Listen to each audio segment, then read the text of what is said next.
Hi folks, Canadian Prepper here. Well, the preppers were right again. That's the theme of the 2020s, isn't it? The preppers were right. I think that Time Magazine needs to make preppers the person of the decade because the prospects for 2023 ain't much better. I hope you guys are keeping warm and you're not normalcy Norman stranded on the roadside or at an airport. And I hope if you are, some prepper or first responder is going to come to your rescue and get you close to your loved ones, because that's what matters most this time of year. You know, I woke up this morning, guys, and there was around 8 inches of additional snow on the ground, which really, it's not that much compared to what a lot of people are getting in the last 24 hours. But for here, it's substantial. And it's not that often that you get a storm like this during like a holiday. And I tell you, just driving around when there's nobody on the road with that fresh snow that hasn't been plowed, it's like apocalyptic. There's this real stark, desolate vibe to it. Anyways, there's nothing like jumping in a jacked up Toyota Tundra and driving around when there's 8 fresh inches of snow on the ground. You feel like king of the road. And it's always great to be able to help out people in need. And be selfish. Test out your gear. Use this as an opportunity to go and help out normalcy Norman. Maybe that means, bringing them some food or some water or giving them a boost or towing them or maybe just giving them some rolling papers to carry his ass over until emergency services can come and rescue him. But do your part for your fellow man. Pay it forward. You will benefit on a spiritual level and you'll get to test out your preps. Now, today's video is not a daily doom and gloom update. There's plenty of doom and gloom to go around. We're going to save that for tomorrow for those of you who love to be afraid. But, fear should be a motivator, not a debilitator. I want to put that on a t-shirt. Let your fears and anxieties be motivators, not debilitators. That's what it's all about. You need a little bit of fear. They say you run faster scared. I don't know. But maybe if that's the impetus to get you off your ass and start prepping, because like I say, guys, 2023 is going to be a whole new can of worms that we have to deal with. And I think that's when things really get real. That's when the whole great reset, whatever you want to call it, that's a very euphemistic term for austerity, I do think.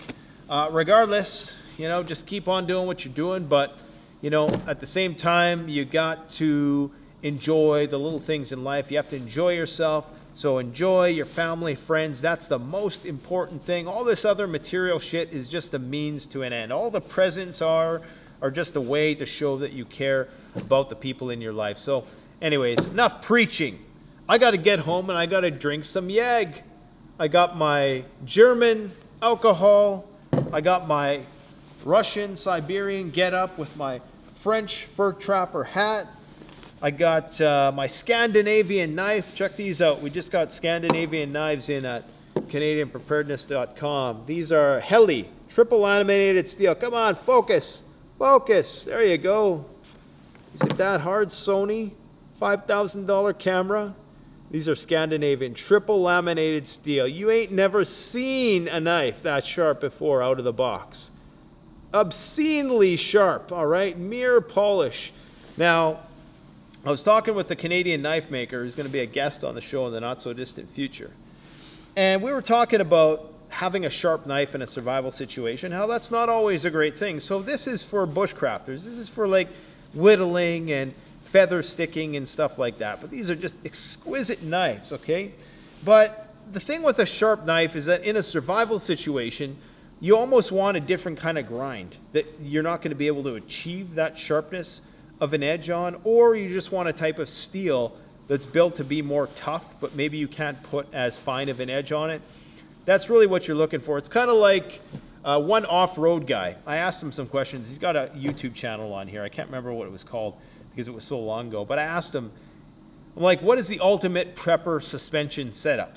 And he told me, he was like, the factory setup on your truck is the best because that's going to be the most reliable. If you go adding and changing your shocks and suspension and you do all those kinds of upgrades, it might be great in the short term. You might be able to go more off-road in the short term, but the amount of maintenance and upkeep that you're going to have to do to keep that, working as you want it is just going to be, it's not going to be worth it. So anyways, what I'm trying to say is if you're somebody who likes to collect knives, we do have Heli knives at the shop now. We are going to be doing a Boxing Day blowout sale. I haven't been able to do this since probably 2019, before all the supply chain chaos, because we just didn't have the inventory, and I probably shouldn't be doing it now because inflation is still through the bloody roof and it's only going to get worse. But I'm going to have a little pre-World War III special.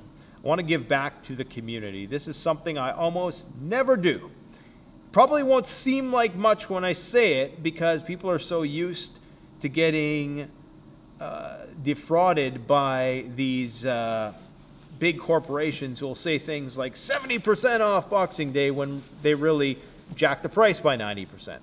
So what we're doing is 14% off the entire store.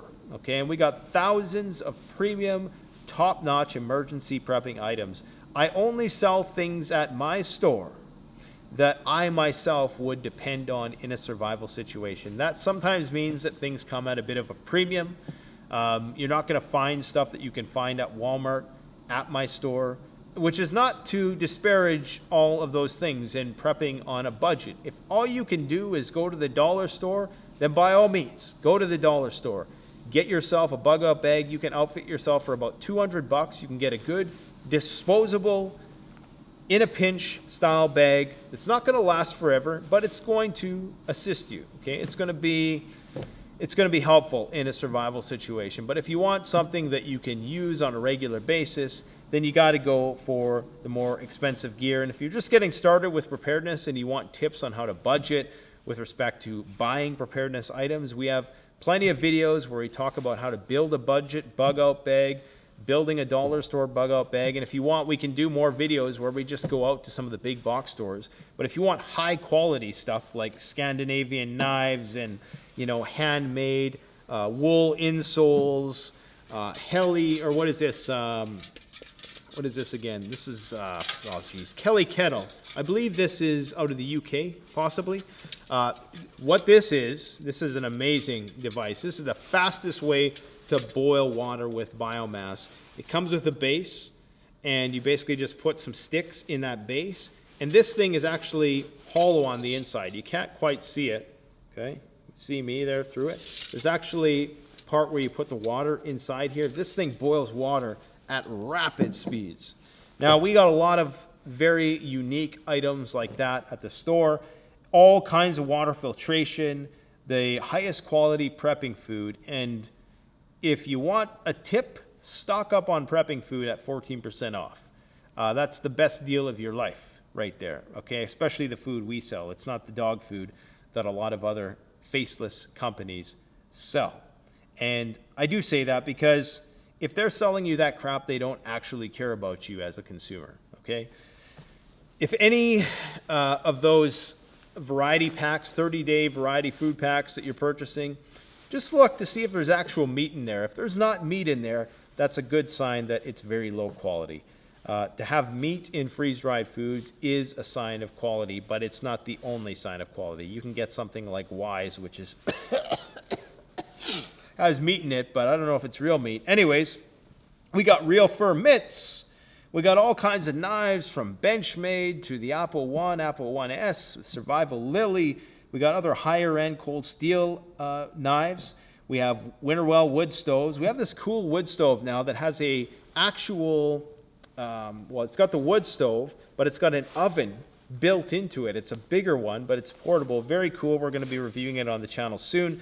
We also have an extensive library, hundreds of different books, survival books, hard copy books. It's very important that you have a physical book, I think. As much as I like the idea of putting information on a SanDisk or a micro SD card, because you can put thousands of PDFs and various media, how-to media, onto one of those things, having a hard copy is important, because not only is it going to compel you to actually want to read this stuff as opposed to just putting it on a hard disk and never looking at it again, but if the lights ever go out and you don't have a way to recharge your devices, you're always going to have that hard copy book.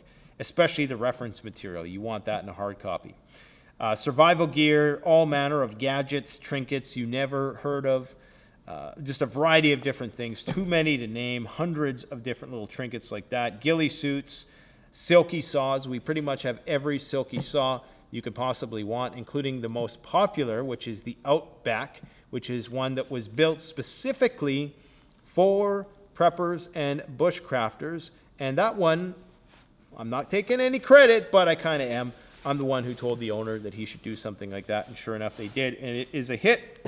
We got axes from Scandinavia. We got crossbows made in Canada, recurve, built for the apocalypse, Excalibur crossbows. All right, we got all kinds of flashlights, including the most powerful flashlight on Earth from Immolent, 100,000 lumens, MS-18. I believe we got about a half dozen of those left in stock.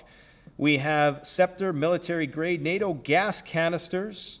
We got all kinds of tents. White Duck, military grade canvas tents, ultralight, snug pack military tents. We got Norwegian dome, wood stove compatible tents. We got yuppie tents that you'd find at your REI. All kinds of tents. We got them. We got bug out rolls, every kind of backpack you can imagine.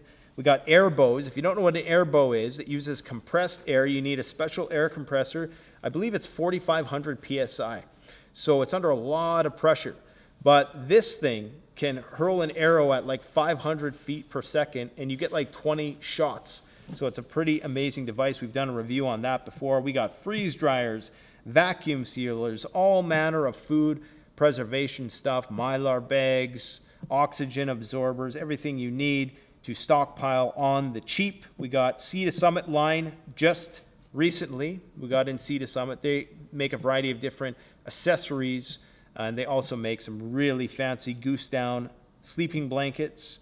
Of course, we got Survival Canada, Outdoor Survival Canada jackets, the warmest jackets on earth. If you can get 14% off an OSC jacket, you better take it.